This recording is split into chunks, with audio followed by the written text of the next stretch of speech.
ಶುಭೋದಯ ಎಲ್ರಿಗೂ.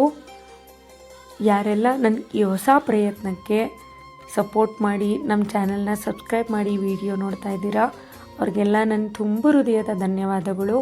ಹಾಗೆ ಯಾರೆಲ್ಲ ಇನ್ನು ನಮ್ಮ ಚಾನಲ್ನ ಸಬ್ಸ್ಕ್ರೈಬ್ ಮಾಡಿಲ್ಲ, ಪ್ಲೀಸ್ ಸಬ್ಸ್ಕ್ರೈಬ್ ಮಾಡಿ ಸಪೋರ್ಟ್ ಮಾಡಿ ಅಂತ ಹೇಳ್ತಾ, ನಾನಿವತ್ತು ನಮ್ಮ ಮನೇಲೇ ರೆಡಿ ಮಾಡಿರುವಂತಹ ಬೆಣ್ಣೆಯಿಂದ ತುಪ್ಪ ಕಾಯಿಸೋದು ಹೇಗೆ ಅಂತ ತೋರಿಸ್ಕೊಡ್ತಾ ಇದ್ದೀನಿ.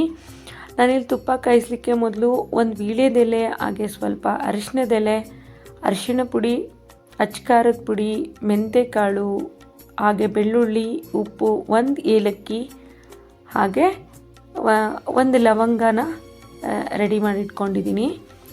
ನಾನಿಲ್ಲಿ ಒಂದು ವಾರದಷ್ಟು ಕೆನೆನ ಕಡಿದು ನಾನು ಈ ಬೆಣ್ಣೆನ ತಯಾರಿಸ್ಕೊಂಡಿರೋದು.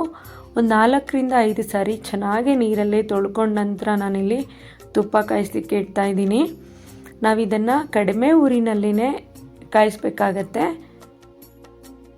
ತುಪ್ಪ ಬೆಳೆಯೋ ಮಕ್ಕಳಿಂದ ಇದು ಏಜ್ ಆದವ್ರಿಗೆ ಎಲ್ಲ ಗ್ರೂಪ್ ಅವ್ರಿಗೂ ತುಂಬ ಮುಖ್ಯ ಆಗತ್ತೆ. ಹಿತವಾಗಿ ಮಿತವಾಗಿ ಯಾವುದೇ ಆಹಾರವನ್ನು ಸೇವನೆ ಮಾಡಿದರೂ ಅದು ಆರೋಗ್ಯಕ್ಕೆ ಒಳ್ಳೆಯದು ಅನ್ನೋದು ನನ್ನ ಭಾವನೆ. ನೋಡಿದ್ರಲ್ವಾ, ಈ ರೀತಿ ಸಿಮ್ಮಲ್ಲೇ ನಾವು ಬೆಣ್ಣೆನ ಕಾಯಿಸ್ಲಿಕ್ಕೆ ಇಟ್ಟ ನಂತರ ಅದು ಒಂದು 2ರಿಂದ 3 ನಿಮಿಷದಲ್ಲಿ ಚೆನ್ನಾಗಿ ಕುದಿಲಿಕ್ಕೆ ಸ್ಟಾರ್ಟ್ ಆಗುತ್ತೆ. ತುಪ್ಪ ಕಾಯಿಸುವಾಗ ಯಾವುದೇ ರೀತಿ ಆತರ ಗಡಿಬಿಡಿ ಬೇಡ, ಯಾಕಂದರೆ ಜೋರು ಮಾಡಿದರೆ ಅದು ಹುಕ್ಕೋಗೋ ಚಾನ್ಸಸ್ಸೇ ಹೆಚ್ಚಾಗಿರುತ್ತೆ.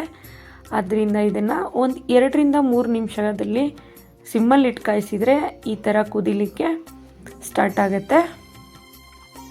ತುಪ್ಪ ಹೇಗೆ ರೆಡಿ ಆಗಿದ್ದು ಹೇಗೆ ಅಂತ ನಮ್ಗೆ ಗೊತ್ತಾಗುತ್ತೆ ಅಂದರೆ, ಇದು ಕುದ್ದ ನಂತರ ಅದರಲ್ಲಿರೋ ನೀರಿನಂಶ ಎಲ್ಲ ಬತ್ತಿ ಈ ಥರ ಗುಳ್ಳೆಗಳಾಗಿ ಮೇಲೆ ಬರಲಿಕ್ಕೆ ಸ್ಟಾರ್ಟ್ ಆಗುತ್ತೆ. ಆವಾಗ ನಮಗೆ ತುಪ್ಪ ರೆಡಿಯಾಗಿದೆ ಅಂತ ಅರ್ಥ.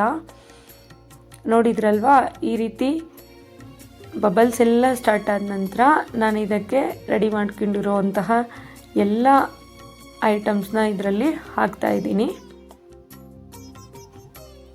ಹಾಕಿದ ನಂತರ ಇದನ್ನು ಒಂದು ಅರ್ಧ ನಿಮಿಷ ಚೆನ್ನಾಗೆ ಕುದಿಲಿಕ್ಕೆ ಬಿಡಬೇಕು. ಅದರಲ್ಲಿರುವಂತಹ ಸತ್ವಗಳೆಲ್ಲ ತುಪ್ಪದಲ್ಲಿ ಬಿಟ್ಕೊಳ್ಳಿಕ್ಕೆ ಸ್ಟಾರ್ಟ್ ಆಗುತ್ತೆ. ನಂತರ ನಾವು ಫ್ಲೇಮ್ನ ಆಫ್ ಮಾಡಿ ಅದು ತಣ್ಣಗಾಗಲಿಕ್ಕೆ ಒಂದು ತಟ್ಟೆನ ಮುಚ್ಚಿ ಬಿಟ್ಬಿಡೋಣ. ನೋಡಿದ್ರಲ್ವಾ, ನಾನು ಒಂದು ವಾರದ ಬೆಣ್ಣೆಯಿಂದ ಕೆನೆಯಿಂದ ಬೆಣ್ಣೆ ಮಾಡಿ ಆ ಬೆಣ್ಣೆಯಿಂದ ಇಷ್ಟು ತುಪ್ಪ ತಯಾರಾಗತ್ತೆ. ನಮ್ಮ ಮನೇಲಿ ಇಷ್ಟು ಸಾಕಾಗುತ್ತೆ ನಮಗೆ 8ರಿಂದ 10 ದಿನಕ್ಕೆ. ಯಾವುದೇ ಹಬ್ಬ ಹರಿದಿನ ಇಲ್ಲ ಅಂದರೆ ಇಷ್ಟು ತುಪ್ಪದಲ್ಲೇ ಮ್ಯಾನೇಜ್ ಮಾಡಬಹುದು ನಾವು.